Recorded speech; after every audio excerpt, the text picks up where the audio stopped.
From Pat Patterson hiding a 40-year relationship while inventing the Royal Rumble to Gorgeous George having Bob Hope publicly question his sexuality, and the tragic story of Chris Kanyon, whose closeted life ended in heartbreak, these are 15 WWE legends whose secret lives will absolutely shock you, starting with Pat Patterson, the true trailblazer, the man, the myth, the legend. If you know even a little wrestling history, you know he was far more than just a wrestler.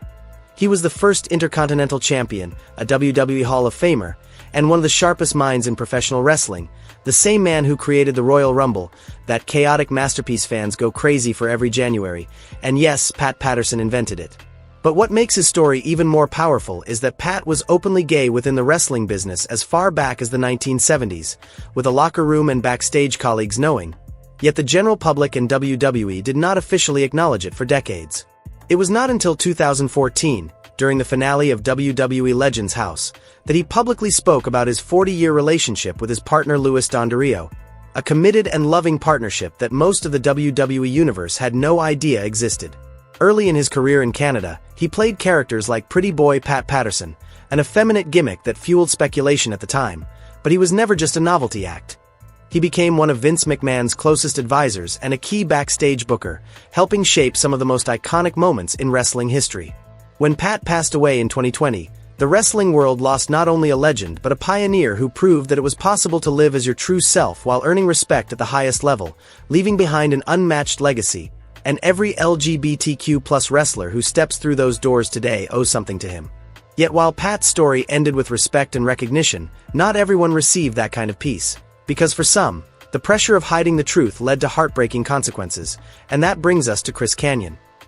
This one hits differently because we need to talk about Chris Kanyon, a wrestler many fans remember from the late 1990s and early 2000s, known for his incredible innovation in the ring, a wild move set, and the ability to work with almost anyone, making his name in WCW as Mortis and later as part of teams like the Jersey Triad before eventually having a run in WWE. Behind the scenes, however, he was fighting a private battle that very few people knew about, because Chris Kanyon remained closeted throughout his entire wrestling career during a time when the locker room of the 1990s and early 2000s was notoriously hostile to anyone struggling with their sexuality, and the fear of what coming out might do to his career was overwhelming. After WWE released him in 2004, he eventually came out publicly and even adopted a short-lived gimmick suggesting he had been fired for being gay, though he later admitted it was partly a publicity move meant to draw attention to LGBTQ+ issues in wrestling. In his autobiography Wrestling Reality, he opened up about living in secrecy,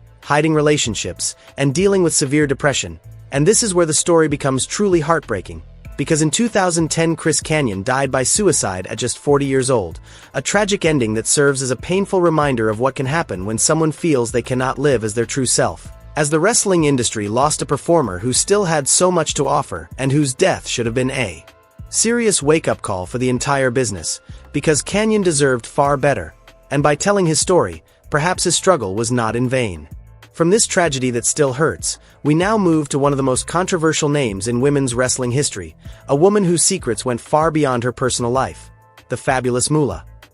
Where do we even begin with this one? Because on paper Lillian Ellison, better known as the fabulous Moolah, was a pioneer who held the WWE Women's Championship for what was billed as nearly 3 decades, earned a place in the Hall of Fame, and was celebrated as a groundbreaking figure for women in wrestling. But the deeper you look into her history, the more complicated, and honestly disturbing, it becomes. Part of that complicated story includes long-running rumors about her sexuality, which circulated for years as former trainees and even family members came forward with claims. Sandy Parker, who trained under Moolah, alleged that Moolah forbade her from going to gay bars while allegedly having her own relationships with women, while Luna Vachon also claimed that Moolah had sexual encounters with female trainees, and Luna's aunt Vivian Vachon reportedly confirmed Moolah's lesbian orientation. These allegations surfaced alongside much broader and more serious accusations that Moolah exploited young female wrestlers in different ways, making her overall legacy highly contested and debated. What is clear is that Moolah never publicly addressed her sexuality during her lifetime, operating in an era when being openly gay in wrestling, especially as a woman, was almost unthinkable, so if she did live a different private life, she kept that side hidden from the public, leaving behind a story that is messy, complicated, and a reminder that not everyone keeps secrets for admirable reasons. Speaking of complicated relationships and constant locker room whispers, the next name that often comes up in wrestling forums and even in other wrestlers' autobiographies is Steve Lombardi, better known to fans as the Brooklyn Brawler, one of the most loyal WWE employees in company history. Now, if you're a newer fan, you might be wondering who that is, but if you watched wrestling in the 1980s, 1990s, or even the 2000s, then you definitely saw Steve Lombardi getting beaten up on television. Because that was literally his role as the ultimate jobber, the guy who made everyone else look good by taking the losses. Yet he was far more than just enhancement talent, as he worked for WWE for decades both inside the ring and behind the scenes, earning serious respect in the locker room. Throughout those years, there were constant rumors about his personal life, especially after Bret Hart wrote about Lombardi in his 2007 autobiography Hitman: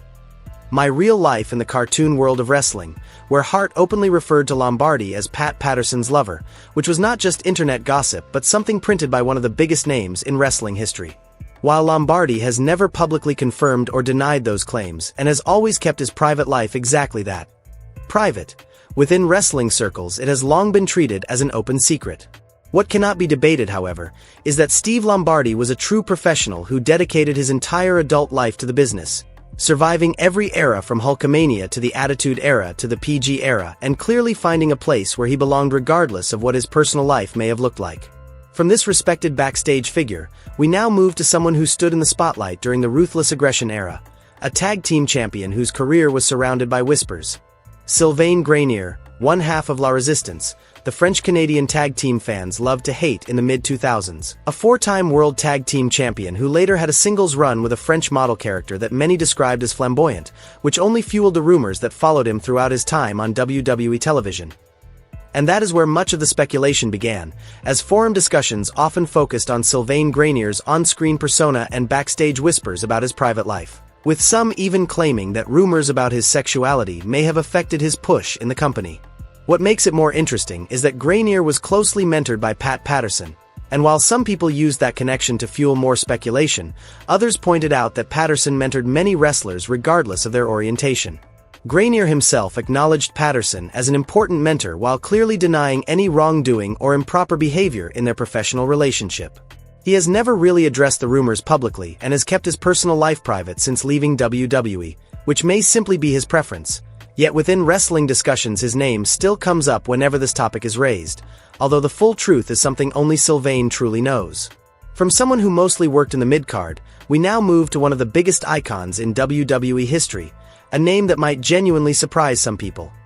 Shawn Michaels, known as the Heartbreak Kid and Mr. WrestleMania, widely regarded as one of the greatest in-ring performers of all time, whose legacy in professional wrestling is firmly secured. Yet throughout his career there were persistent whispers about his sexuality, with certain rumors centering on alleged affairs with Vince McMahon, as some disgruntled former wrestlers hinted at in shoot interviews over the years, suggesting it explained perceived backstage favoritism and how Michaels seemed to get away with behavior others could not. Even Marty Jannetty, his former Rockers tag team partner, reportedly said that many in the locker room believed those rumors. But the reality is that Shawn Michaels has been married to his wife Rebecca since 1999, and they have 2 children together. Facts that stand in stark contrast to the speculation that has followed his name for years. He later became a born-again Christian and completely changed his life from his wild younger days, consistently dismissing the rumors about his sexuality as baseless and blaming them on jealousy from people unhappy with his success. While there has never been any real proof to support those claims, and it may not even be fair to keep discussing them, the fact remains that the rumors were so persistent and widely talked about in wrestling circles for so many years that any honest look at this topic has to at least acknowledge they existed, leaving it to viewers to draw their own conclusions. From Shawn Michaels, we now move to someone who made history simply by speaking openly. Darren Young, who in 2013 became the first active WWE wrestler to publicly come out as gay during a casual TMZ interview, a moment that had a massive impact because here was a main roster talent, one half of the prime time players, openly saying he was gay at a time when no active WWE superstar had ever done that before. Previously, only retired wrestlers had come out, or legends like Pat Patterson whose sexuality was known within the business but not publicly discussed during their prime. Darren Young broke that barrier with overwhelming support from fellow wrestlers, WWE management, and fans, showing just how much the industry and the world had changed since the days when someone like Chris Kanyon felt that coming out could end his career. Darren went on to have a solid run, becoming a WWE Tag Team Champion and creating several memorable moments before continuing his career on the independent scene, where he has remained vocal about the importance of representation in sports entertainment. Though it is worth noting that even now there is still no openly gay male wrestler on WWE's main roster, showing that while progress has been made, the journey is not fully complete. Darren Young was the last openly gay male wrestler on WWE's main roster, and since his departure that visible representation has faded, something many hope will change in the near future. Now, speaking of performers who played with their image in fascinating ways, we go back to the golden age of television to talk about a man who helped define what it meant to be a wrestling heel: Adrian Adonis. The 1980s gave us unforgettable characters, and Adonis was certainly one of them. Starting his career as a tough, leather jacket-wearing biker type who could truly work in the ring, winning tag team championships and earning real respect backstage for his skills. Then came the dramatic transformation when WWE repackaged him as adorable Adrian Adonis, complete with makeup, feminine mannerisms, bright pink outfits, and a presentation that leaned heavily into gay stereotypes, generating massive heel heat in the 1980s and naturally fueling speculation about his real-life sexuality, with fans wondering if the gimmick reflected his personal life. By most accounts, however, Adrian Adonis was not gay and was married with children, and some have suggested that the adorable persona was actually given to him as a form of punishment after he gained significant weight and Vince McMahon was unhappy, choosing to repackage him rather than release him. Tragically, Adonis died in a car accident in 1988 at just 34 years old, never having the chance to address any rumors directly, and considering the era he worked in, he likely never would have publicly discussed them anyway, leaving behind the legacy of a highly talented performer whose career became forever linked to a controversial character designed to provoke strong reactions. From a gimmick that blurred the lines between performance and perception, we now turn to someone who was reportedly open within certain circles but not publicly. Terry Garvin, a wrestler and more notably a booker during the 1970s and 1980s, whose story is far more complicated. He was openly homosexual within wrestling circles at a time when that was extremely rare, working backstage in WWF alongside Pat Patterson for years. But his story took a darker turn in the early 1990s when a major scandal erupted involving allegations of sexual harassment within the company, and Garvin was among those accused, eventually resigning amid the controversy as his name became linked more with scandal than with his contributions to wrestling. Terry Garvin passed away in 1998, and while his orientation has been more openly acknowledged after his death, his legacy remains complicated, because on one hand he lived relatively openly in an industry that was deeply closeted, yet on the other hand, the circumstances surrounding his exit left a stain that cannot be ignored, serving as a reminder that being a trailblazer does not automatically make someone a hero, as people are complex and wrestling history is filled with figures who do not fit neatly into simple labels. From wrestling's past, we now move to a more modern era, looking at someone whose creative partnership sparked endless speculation. Kenny Omega, who may not be a traditional WWE legend but has long been connected to the broader wrestling world and is widely regarded as one of the greatest performers of his generation, especially because of his famous partnership with Kota Ibushi as the Golden Lovers in New Japan Pro Wrestling, where they were tag partners, then rivals, and eventually reunited in an emotionally charged storyline that carried clear romantic undertones, leading many fans to speculate about Kenny's sexuality, particularly whether he is bisexual, as the Golden Lovers story embraced themes that many interpreted as queer-coded, and when asked about it, Kenny has typically responded in a careful and somewhat playful way, choosing not to clearly label himself while emphasizing that the story was about deep, emotional connection rather than fitting into a specific category. He has said that the Golden Lovers story was meant to be relatable to everyone regardless of orientation, and has never clearly confirmed or denied being anything other than straight. But what is undeniable is that Kenny Omega has been willing to tell stories that connect deeply with LGBTQ+ fans in ways most wrestlers have not. Whether that comes from personal identification or simply from being a gifted storyteller who understands that love and emotional bonds are universal is something only Kenny truly knows. To close this out, we turn to someone who may surprise newer fans. Finn Balor, the Demon King himself, one of the most consistent performers in WWE over the past decade, a former Universal Champion, multi-time NXT Champion, and a fan favorite worldwide, who has also been one of the most visible supporters of the LGBTQ+ community in wrestling, wearing rainbow-themed gear at WrestleMania and speaking openly in support of LGBTQ+ fans and causes. Over time, these actions have led to speculation that perhaps he is more than just an ally, with online discussions pointing to his private personal life and close friendships as supposed clues, though none of that proves anything. And Baylor has consistently framed his support as being about inclusion and respect, giving no solid reason to assume it is anything beyond that. In the end, whether Finn Baylor is gay, straight, bisexual, or anything else does not change the impact of his support, because in an industry that was once openly hostile to LGBTQ+ people, having a star of his level publicly stand for inclusion truly matters, and it sends a message that acceptance and allyship are powerful no matter who you are. And maybe that is the real lesson from this entire video, because whether these legends were secretly gay, openly gay, or simply the subject of rumors, what truly matters is that we are finally living in a time where these conversations can happen openly, where history can be acknowledged, individuals can be respected, and hopefully the future can become a place where no one feels forced to hide who they are. Now let's talk about Justin Gabriel, remembered by many fans as a standout member of the Nexus, the group that shook WWE in 2010. Known for his incredible athleticism and picture-perfect 450 splash, and today wrestling as PJ Black. During his WWE run, there were bisexuality rumors that surfaced from backstage chatter and online forums, with discussions at the time pointing to his personal life and associations as the basis for speculation, although the sources are thin and mostly built on gossip without solid proof. Gabriel himself has never publicly addressed any of it, instead continuing to build a strong career after WWE in promotions like Lucha Underground and other international companies,